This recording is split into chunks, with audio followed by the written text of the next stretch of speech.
Next up, we've got a couple of horses that are going to be consigned and have got interest with David Allan. Obviously, David Allan, a regular contributor to Turf Talk.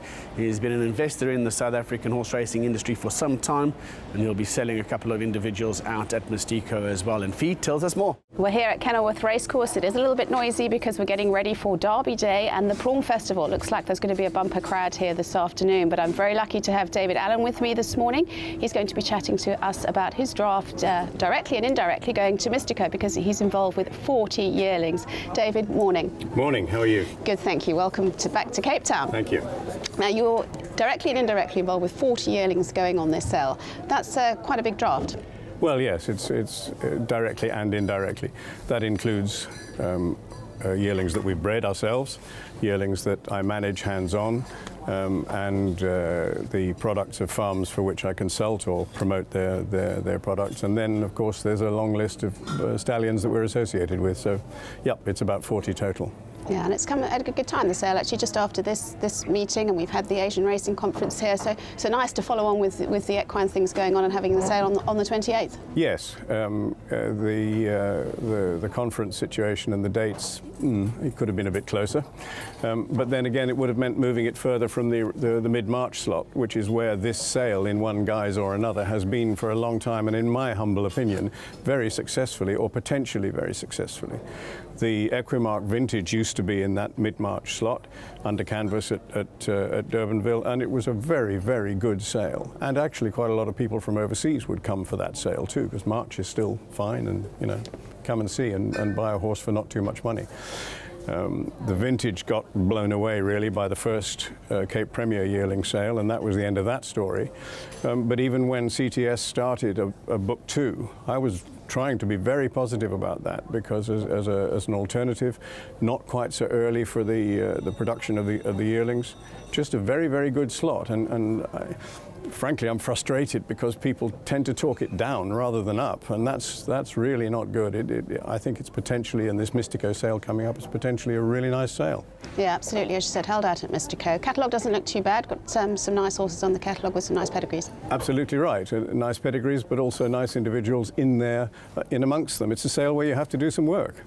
You know, the sale companies are not saying, oh, we've selected this to the nth degree. They're just saying, here they are. And that's fine, because those are the sales where you can find nuggets of gold, which are not going to cost you a large amount of money. And of course, you're represented by your stallions, Elusive Fort and Alado, at the sale as well. Yeah. The Elusive Fort situation, it's a bit baffling, I have to say, because there he is sitting in the top dozen still. Okay, he hasn't had a Grade 1 winner in the last 12 months. Sorry about that, guys, but, you know, it's difficult to work out what people want. I suppose he just, on the face of it, doesn't produce them bang early enough. But his statistics are very good. The myth about the colts not being as good as the fillies is a myth. The stats are almost identical. Yes, it's true the Grade 1 winners have been fillies. But somebody said to me the other day, when I was touring farms in the Robertson area, they said, David, if I was breeding to race, I'd send everything to Elusive Fort. Now, maybe they were just being nice to me, but the point they were making was that it's a shame, whether it's the sale, recent sale, future sales, that we've got this narrow view of what's a sexy stallion. Anyway. I'm all in favour of Elusive Fort. Yeah, absolutely, why not? And Wayne, one of our team members from Breeding to Win, has been lucky enough to go out and get quite a good few photos of your draft. We're not going to talk about all 40 of them, no. But if we were to select a few just to chat about. Yes, if we kick off with Elusive Fort, we've just mentioned there. One of the farms with which I'm associated is Arran Stud, which is run by Fran Cow, Walter Cow's other half, but running her own farm independently in partnership. And lot 34 there is a really strong Elusive Fort colt, and with a big back family. The update on that lot 34 is that his 2-year-old half-sister won 10 days ago on debut, and I'd certainly recommend a good look at that. And the other one that we can show pictures of in that draft right now is a very, very lithe and athletic Captain of All filly. Captain of All, we can all see how well he's doing, and let's hope that he follows his dad. He's certainly going in that direction. And she's out of a young mare whose first foal is a juvenile winner. Those are the two from Aaron's stud, and the other half of that marriage, Walter Cow runs Black Swan stud for Peter de Beyer. And obviously that's pretty elusive fort heavy for obvious reasons. And there are 4 of those from Black Swan stud, and they're all there to be seen in the catalogue. Lot 153 is one of the really nice colts, and again I'm highlighting the colts because a lot of people say, elusive fort colts, I'd rather have a filly. No, go and have a look at these. There's 3 colts in the filly. All those colts that Walter is sending there for Peter are very, very nice indeed, and 153 is half to a grade 3 placed 5 times winner. Not so bad. That's incidentally the Winter Solstice family as well. Yeah, lovely. So those were the sort of elusive fort focus. The Alado as well. How long have you got? He's been a labour of love and of some success for quite a long time in terms of his little place in the South African bloodstock industry. He's pumped an awful lot of money into it. And some has come back out because his percentages over the years on and off have been spectacular. He is one of the best bred stallions in the world. Any pedigree guru would agree. But we are where we are. And where we are now, especially with regard to 2 of these coming up at Mistico, is that they are full siblings to 2 that sold at Mistico 12 months ago. And they made 90 and 100,000 respectively, which is very acceptable, very nice, no problem at this sort of sale, and for that sort of stallion, absolutely delighted. They're both out of Dynasty mares, those 2, and they're with trainers who are, well, I would say this, wouldn't I? But they're raving about them. They're not obviously not going to be bang early 2-year-olds, but they're very, very hopeful. One is with Greg Enyon for Marsh Shirtcliffe, and the other one is with Michael Roberts. And what I hear from them is joy to my ears. Aside from those 2, which to that extent sell themselves, Lot 76 is an interesting one. David Hepburn Brown at Yearling Stud, where all of this is based, has always thought very highly of this particular mare, and you think he's right, because the mare has bred 3 winners and 1 by meteor shower, which is quite an achievement.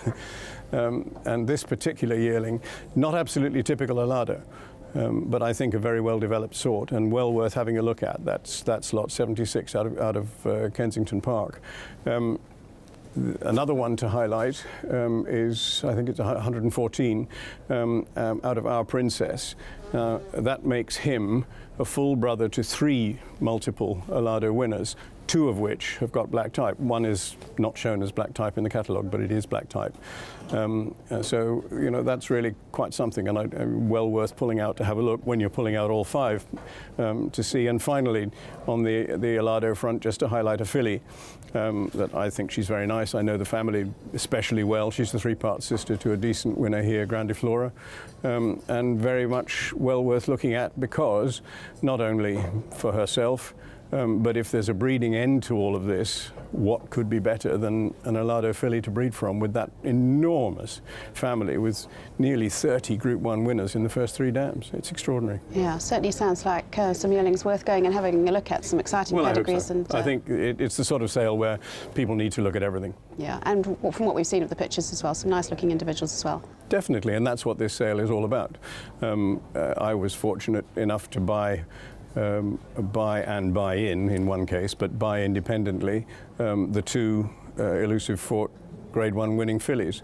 I mean, their fillies, their pedigrees were not that strong. Obviously, they made them themselves, but this is the kind of sale where you find that kind of opportunity. Absolutely. And will they be moving in sort of around Tuesday, I suppose, before the sale? Monday or Tuesday. Monday or Tuesday. So get yourself to Mistico and have a look. Yeah, there's going to be a lot of tramping around, and I hope there's lots of people who do it. I know that probably there'll be a bit of a rush at the last minute, but if people can give a bit more time to getting around all of these, the breeders have done just as much work on these as they have on horses that are going to make a lot more money. And the opportunities, I haven't actually done the stats and I haven't seen the stats, but I think the stats from this sale would be pretty good.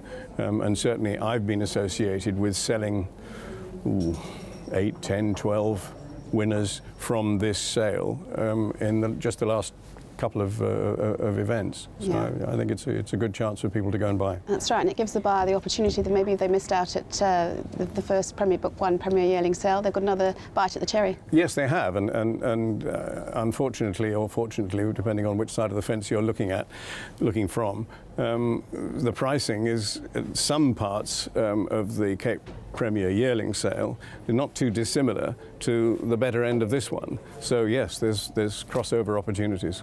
Well, best of luck, David. Thank you. Enjoy Derby Day. We'll look forward to seeing you out at Mistico next week. See you there. Thank you very much.